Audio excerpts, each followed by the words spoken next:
Looking for Canada on Facebook, on Twitter, now on G+, and the podcast starts now.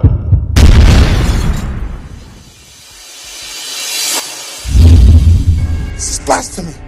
This is madness. This is Droids!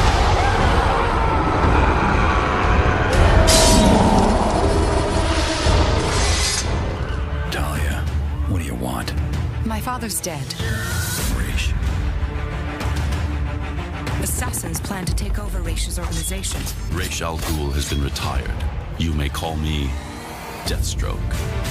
This man wants to kill us. Us? Me and your son. Son? Things have changed. She thinks you'll be better off with me. I do fine by myself. Deathstroke killed my grandfather. He has to pay. We don't kill. He's gone. Took the uniform, too. I have your mother, Damien. I'll give you 48 hours before I end her suffering. You're letting vengeance guide your actions. It's easier my way. Robin! Your play, Damien.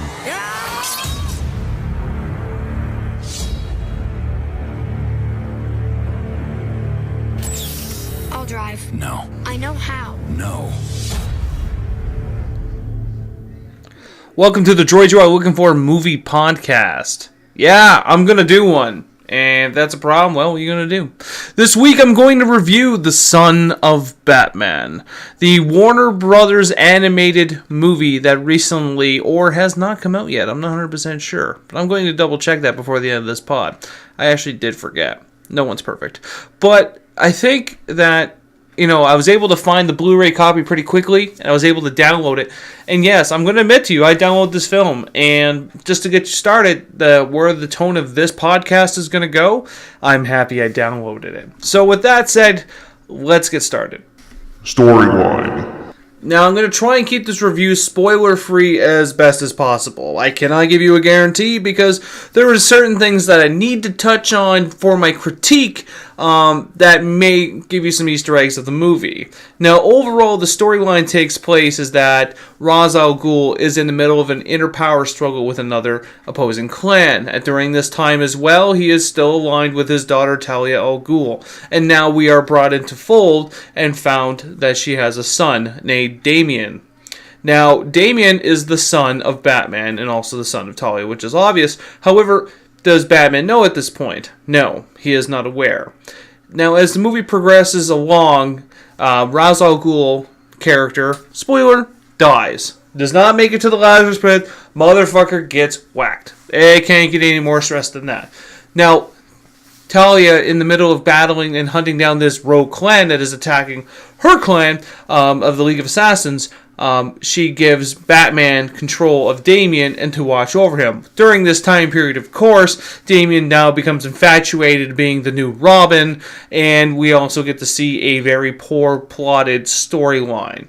Batman is very portrayed as the typical Batman. In terms of storyline for him, of course, he's still reliving the evil pains of when his parents passed away. I kind of would like to have seen a lot more into this because I felt that the Batman's character of this film was very poorly developed, and as well I felt that Damien's character was also poorly developed. There is a lot of pieces of the puzzle when it comes down to those two characters that has been spread over multiple issues of comic books that we didn't even touch. And I feel that this was supposed to be a very huge Warner Brothers film that would have helped the Batman franchise along, and I found that I was just anchoring it more than anything. Voice acting. Now, where do you go with voice acting? The bar has already been set by Kevin Conroy as Batman for previous years. The Joker has been set by Mark Hamill, and so forth and so forth. Where do we go with voice acting? Well, there was a lot of poor decisions made in this voice acting, and it may spark a couple of controversial points, but I found that the voice actors in question were not well portrayed. I found Jason O'Mara, who played the voice of Batman, was not convincing whatsoever. And quite honestly, I don't even know why he was considered to be Batman. He has a very low monotone voice, which Batman in most cases does. But also, he's not portrayed as a good Bruce Wayne either. Also, Damian Wayne was played by Stuart Allen. That character was more annoying than anything. The voice was very, how can I put it, like nails on a chalkboard every time he talked. And also what bothered me, Thomas Gibson played Deathstroke. He sounded more to me like Keith David when he was the voice of Spawn in the animated series. These are not picks that I would have taken. And as well, Ra's al Ghul, or Ra's al Ghul, whoever you would like to call him, was played by Giancarlo Esposito, which is known as Gus the Chicken Man from Breaking Bad. Still, in my opinion, yet again, not a good pick. The only good picks that I found were the individuals who played Commissioner Gordon, which was Bruce Thomas.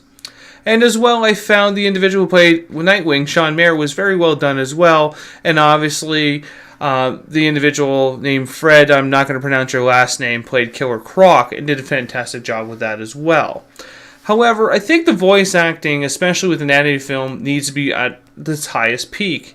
I don't know what is going on with Warner Brothers where Kevin Conroy is hit and miss all the time with these films, but I think they need to sit down and work something out with him because he is the best Batman voice.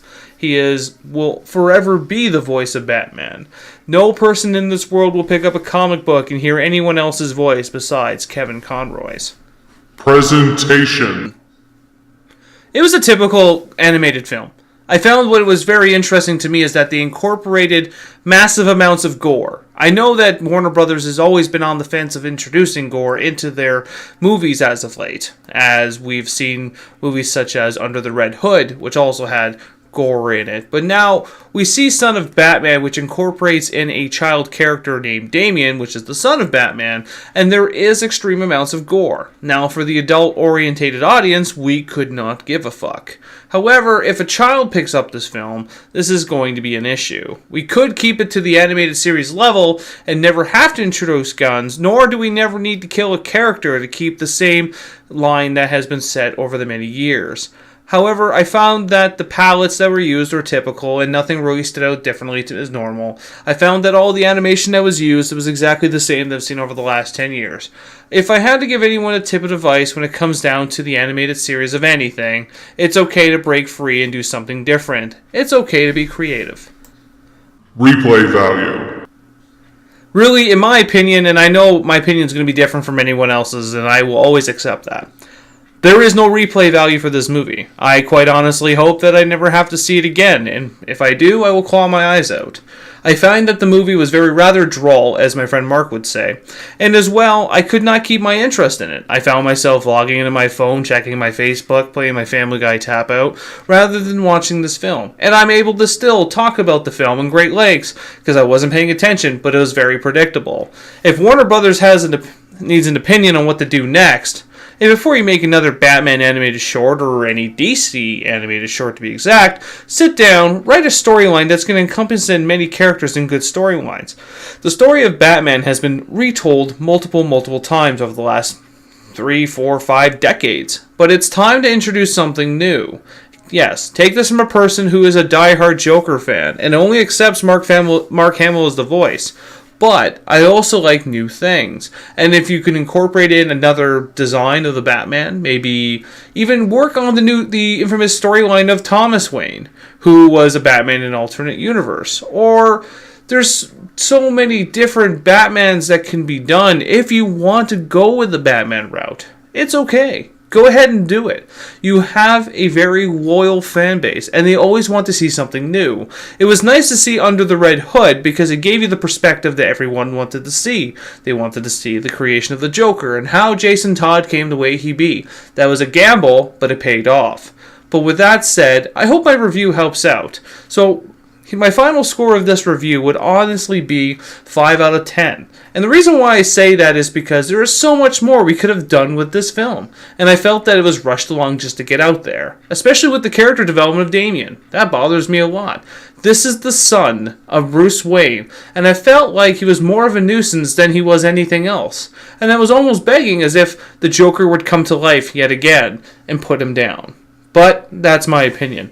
And I hope this review helps you for deciding if you would like to rent it. And quite honestly, don't. Just download it, if you're willing to watch it. Or wait for it to go on Netflix, as I'm sure it'll be on Netflix before the end of the year. And with that said, I will be posting this review, and it'll be a little bit more detailed than what I just did now. But give it a listen. Also, make sure you follow our page on G+, Facebook, and Twitter. And with that, enjoy your chimichanga. Game over, man. It's game over. Thanks for listening to the Droids You Are Looking For podcast. Stay tuned for next week's podcast. Remember, the Force will be with you, always.